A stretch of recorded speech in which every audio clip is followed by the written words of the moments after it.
दाई नमस्ते। नमस्ते भाइ। हजुरसँग केही काम छ कि भन्ने सुनेको थिएँ दाई, काम छ कि केही? काम त छ तर 50,000। दाई अलिकति त कम गरिदिनु न। 50 भन्दा 1 रुपियाँ कम हुँदैन भाइ। मैले पनि 50 हालेको होइन। राम्रो छ यहाँ काम। तिम्रो फ्यामिलीले पनि 20-25 हजार कमाउन सक्छ। तिमीले पनि गाडी धोएर 15,000 जति कमाउन सक्छौ होइन। दाई म घरबाट आएको पनि जम्मा 10-12 दिन मात्रै भयो, त्यत्रो पैसा छैन मसँग। तिमीलाई मात्र मैले 50 लगाएको होइन, अरूलाई मैले 70-80 लगाउँछु। थाहा छ तिमी गाउँबाट आएको भनेर मैले 50 मा भनिरहेको छु। भर्खरै 2 दिन पहिला त मैले 80,000 मा 2टा ड्युटी बेचेँ। दाई बरु हजुरको पैसा म बरु काम गरेर महिना तिरौँला, केही त गरिदिनु अलिकति। भाइ अहिले भर्खरै 2 जना गएको छन् यहाँबाट होइन। तिमीलाई चाहिएको छ भनेपछि भन्नु, नत्र साँझ ती केटाहरू आउनेवाला छन् ड्युटीको लागि।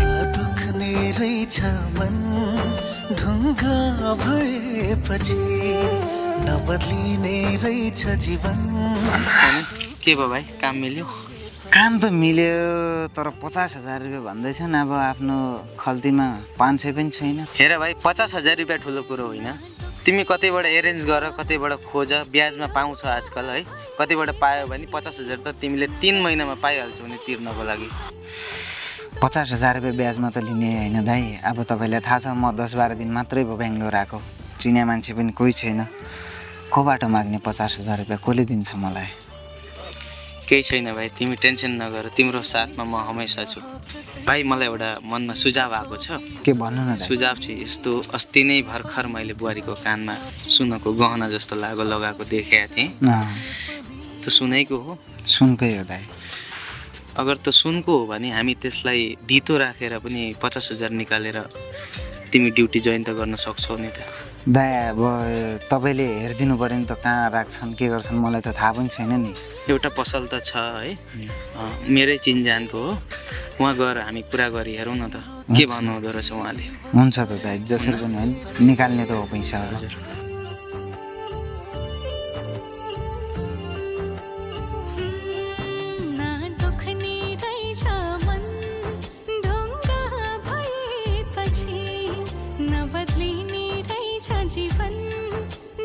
ओ त्यही हो मेरो साथीको दोकान। ल जाउँ त भित्र।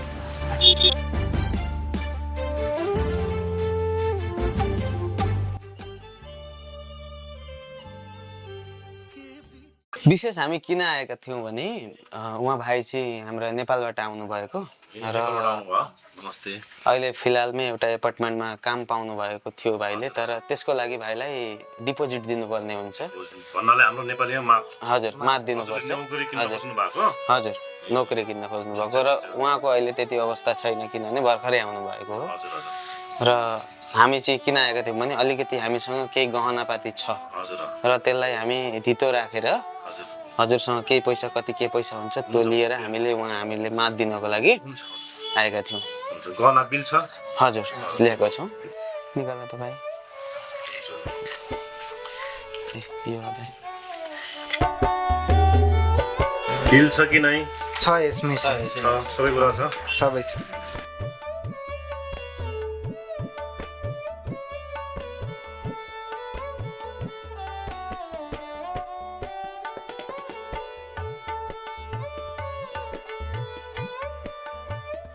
यो 5 जनामा भएको रहेछ हजुरको है, बनाएको रहेछ 5 जनामा रहेछ भाइ। यसको चाहिँ भाइ तपाईँको 45,000 आइसी आउँछ है दाइ। त्यो हुनु त 60-70 भन्दा बढीको होइन। अब म बेङ्गलोरमा फ्यामिली लिएर आएको छु होइन, त ड्युटीको मात बुझाउनु पर्ने छ मलाई 50,000 रुपियाँ। हजुरले 50 सम्म गरिदिनु, 45 त धेरै कम भयो दाइ। ठिक छ भाइ, हजुर राम्रो ठाउँमा आउनु भएको छ। हाम्रो कालो भैरव सुनचाँदी गहना पसलमा आउनु भएको छ। म दिइदिन्छु 5,000 बढाएर। ठिक छ, तपाईँ पनि नेपाली हो, नेपालीले मर्म बुझ्नुपर्छ। आउनुभयो ठिक छ, म दिइदिन्छु तपाईँलाई 50,000 है। पैसा क्यास छैन भाइ, हजुर अनलाइन गरिदिन्छु म। हुन्छ हुन्छ, एकजना दाइको स्क्यानर छ, त्यसमा हजुर हुन्छ हुन्छ ल।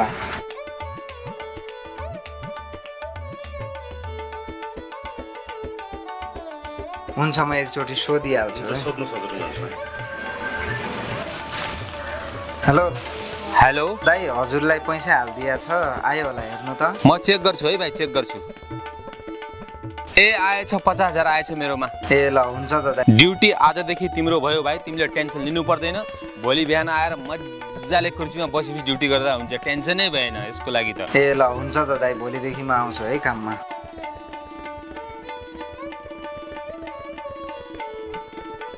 ओ भाई कहाँ जा रहे हैं? अरे भैया मेरा ड्यूटी है इधर आज से। क्या ड्यूटी है? कभी देखा नहीं है। कल से मैं इधर ड्यूटी कर रहा है।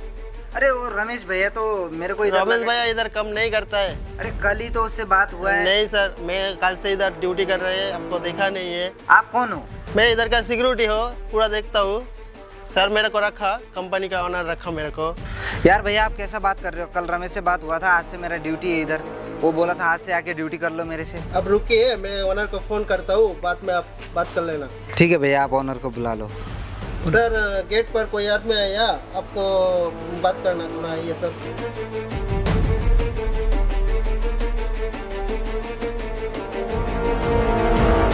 हाँ भाई क्या हो गया? सर अभी आपको फ़ोन किया था ना, बोल रहा है इधर कल से तो ये ड्यूटी कौन है? पता नहीं है सर, बोल रहा है कल से ड्यूटी करेगा। सर वो रमेश है ना, उसने बोला था कल से आके ड्यूटी कर लेना। कौन रमेश भाई? वो रमेश को तो हम जानते नहीं है। कौन रमेश? कल इधर ही बैठा था, इधर ड्यूटी करता हूँ बोल रहा था। अच्छा वो आदमी क्या? हाँ सर। अरे वो तो सबके पैसे खा के भाग रहा है, उसके पीछे क्यों लगे हो यार? सर मैं तो बर्बाद हो जाऊंगा सर, मेरा 50,000 रुपये लेके चला गया वो। मेरे बीबी के गहने गिरवी रख के दिए थे उसको। अरे भाई मैंने दूसरा आदमी को रख लिया है यार, कैसे समझाओ तुम्हें यार? ये कल से मैंने इसको यहाँ पे रखा है यार काम पे कल यार। से हम ड्यूटी कर रहे हैं ना। तो सर अभी तो वॉचमैन यही है, यहाँ कोई वॉचमैन दूसरा नहीं आएगा। आप देख लो उससे बात करके क्या बोलता है वो। सर हो सकता है तो एक बार आप रमेश को फ़ोन करके बात कर लीजिए ना। मेरा उतना पैसा चला गया है तो मैं ही ड्यूटी कर लेता हूँ, अच्छे से करूँगा सर ड्यूटी। अरे भाई मैं क्यों फ़ोन करूँ उसे यार? तुम्हें पता नहीं है यहाँ पे काम करने के लिए ऑलरेडी मैंने रख लिया है, मैं कैसे उसको हटा सकता हूँ यार? तुम पैसे दियो तो तुम बात करो ना उससे। ठीक है आप जाके बात करो, मेरे से यहाँ बात मत करो।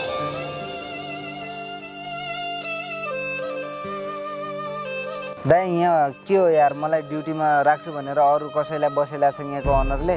भाइ मैले तिमीलाई कतिचोटि भन्ने हो यार, म के गरौँ? तिमीले भनेको टाइममा आएन, तिमीलाई मैले बिहानै आउनु भनेको होइन। अहिले मैले अनरसँग पनि कुरा गरेँ, ऊ मलाई ड्युटी दिँदैन भन्दैछ यार। तपाईँले मलाई ढाँट्नु भयो यसरी। सेटले अरूलाई राखे त म के गरौँ यार? मुड खराब गर्छौ यार। दाइ मलाई के थाहा छैन, या त मलाई ड्युटी लगाइदिनु या फिर मलाई मेरो पैसा फिर्ता दिइदिनु। दिमाग खराब गरिरहेको हुन्छ नि यार खाली मुलीमा यार। म केही गर्न सक्दैन भाइ, ड्युटी ओनरले अरूलाई राखिसक्यो, मलाई त्यससँग केही मतलब छैन। मलाई फोन नगर्नु दुबारा, ठिक छ नि?